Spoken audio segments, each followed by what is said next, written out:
Good morning, everybody. It's Josh here again to bring you another installment of Carpo's random rants. Now I'll take a fake sip first. Alright, now you know I'm full of shit.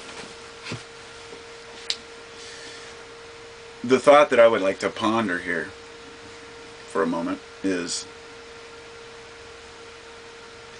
there a particular state of mind or awareness that humanity is moving towards or should be moving towards? Let's call it waking up. Now we hear this term over and over about waking up, and I think that one of the most annoying things that I run across is when people say, I finally woke up and everybody needs to wake up now. And I thought, picture it like you're hanging out with your friends. Everybody has a wild night, and you wake up first in the morning. Do you run around waking all your friends up? No, you let them get their slumber. But you want them to wake up because you want them to enjoy the day. They've been sleeping in too long. Maybe that's a bad metaphor, but that's the way I see it. We've got this idea that everybody needs to reach this particular state of mind, or state of awareness, a state of being.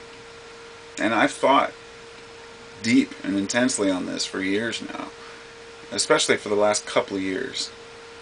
And I keep this idea in the back of my mind, the idea, what are we working towards?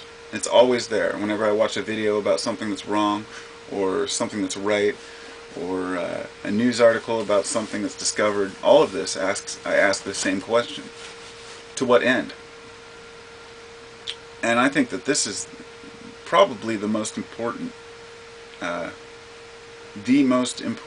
thing to remember when we're analyzing anything in life is to what end. Energy is never created or destroyed, right? It just changes forms. So let's take some garbage, for example. You have a bag of garbage, you want to take the garbage to the dump. You want it to go to the dump. You don't want to just dig a hole and bury it, because that would be wrong. That's polluting the area, polluting the environment. But in the big picture, in the long run, it would really be irrelevant where you put the bag, if this makes sense. I'm not condoning burying your garbage or strewing it out. I'm saying that the reason some of these things in life affect us so much around us in our immediate environment is because of the way that they affect us as humans. In other words, we've disguised saving ourselves as saving the planet. We need to do this to save the planet. We need to do that to save the planet. And really what we're saying is save humanity. Of course, save the animals too. And don't get me wrong, we're polluting and destroying. But it's a selfish notion. Everything we do is a selfish notion. We want to preserve our way of life. And I know that's, don't get me wrong, it doesn't mean that every person out there is doing things for just themselves. But to an extent, we are. Even if it's just so we can feel better about the world we live in.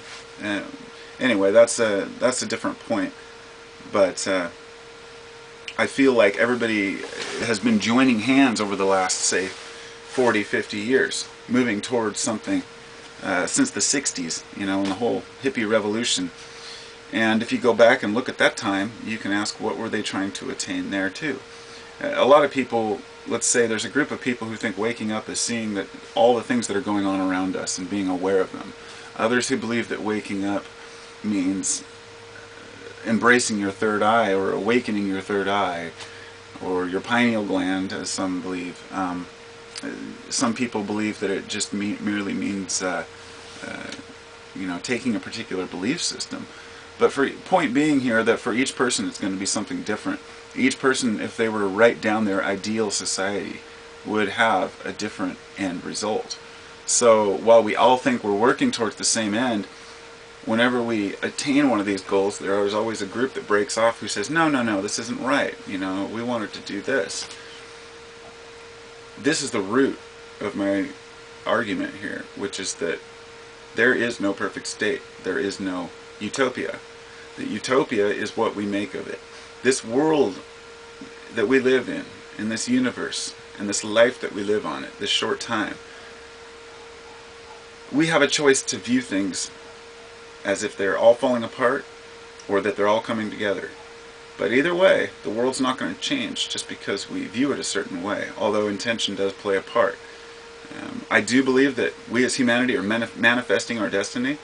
So in that sense, if we're all manifesting different destinies, we're not working towards the same end. So what is this end? Is there a state where we're all happy all the time? It doesn't make sense. It's the same idea as heaven, and this is why heaven to me never made sense.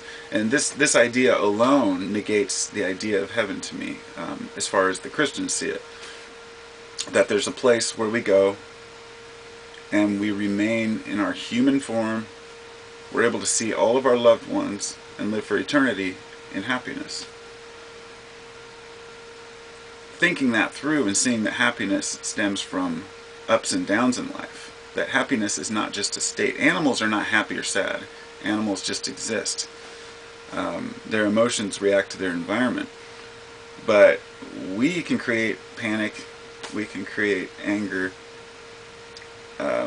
We can totally destroy our own psyche just by thinking too hard. But I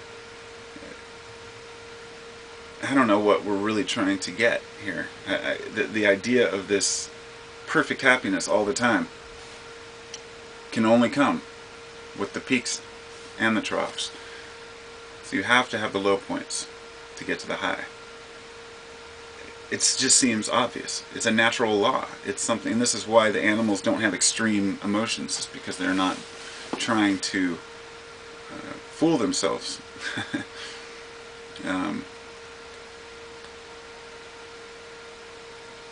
Squirrel running across the roof. Let's see if I can get him. No, he's gone.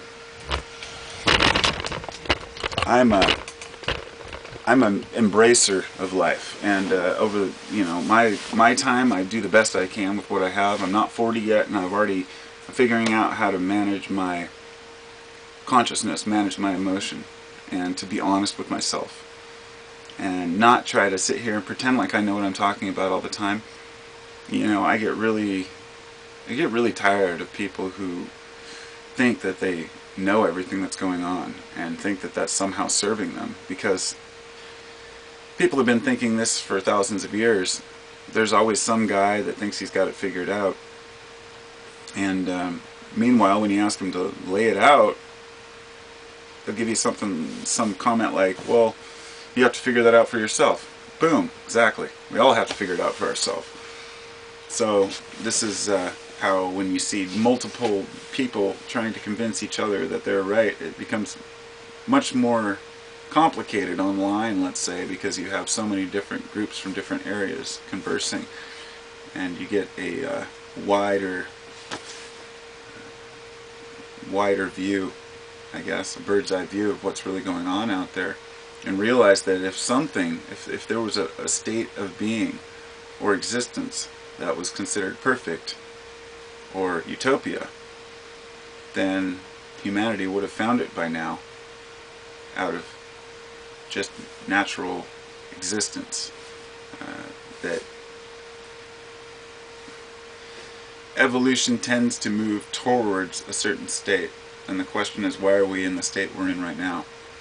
So these are questions that no man is going to be able to answer, and each one of us has to find, and they kind of come in symbols and ideas. And this is why it's so hard to convey this kind of stuff, you know. I've realized that while my spiritual experiences have been intense, and I've had very strong, been strongly drawn towards particular ideas and symbols and whatnot, I'm not going to sit here and tell you each specific one as if it's important to you, if that makes sense.